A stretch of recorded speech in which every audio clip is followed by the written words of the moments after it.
We've all been there.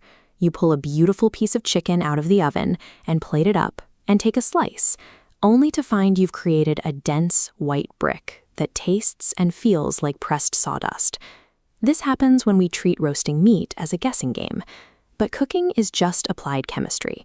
Once you understand the physical reactions happening inside the oven, you can control them. To do that, we need a specific set of inputs: 4 boneless, skinless chicken breasts, kosher salt, butter, a blend of garlic powder, smoked paprika, and black pepper, some ice water, and, most importantly, an instant read thermometer. These ingredients fuel a precise 5-step sequence: brine, brush, rub, roast, and rest.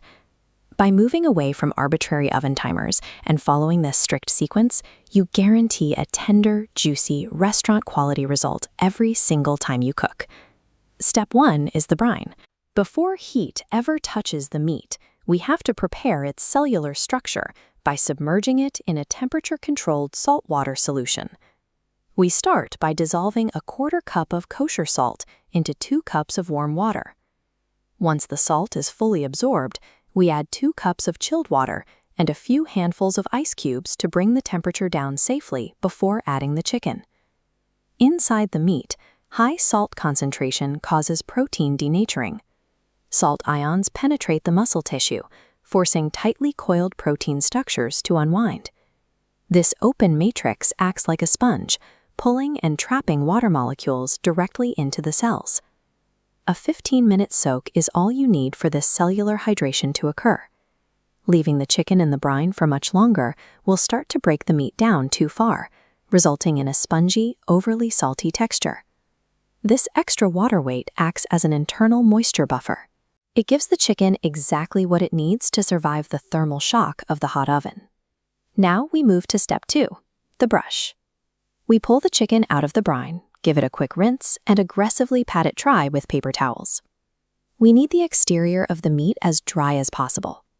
Any excess water left on the surface will turn into steam in the oven, which completely blocks the formation of a browned, caramelized crust.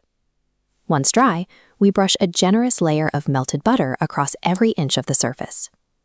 The fat in the butter serves a dual purpose.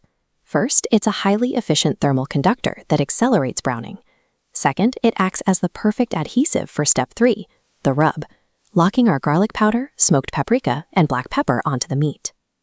Creating this perfectly dry, fat-coated, and seasoned exterior is the only thermodynamic way to guarantee a flavorful crust forms before the delicate interior has a chance to overcook. Step 4 is the roast. We place the prepared chicken in a single layer and expose it to a searing high heat of 450 degrees Fahrenheit. This graph shows baking at 450 degrees rapidly pushes the exterior past the crust formation threshold, locking trapped moisture inside.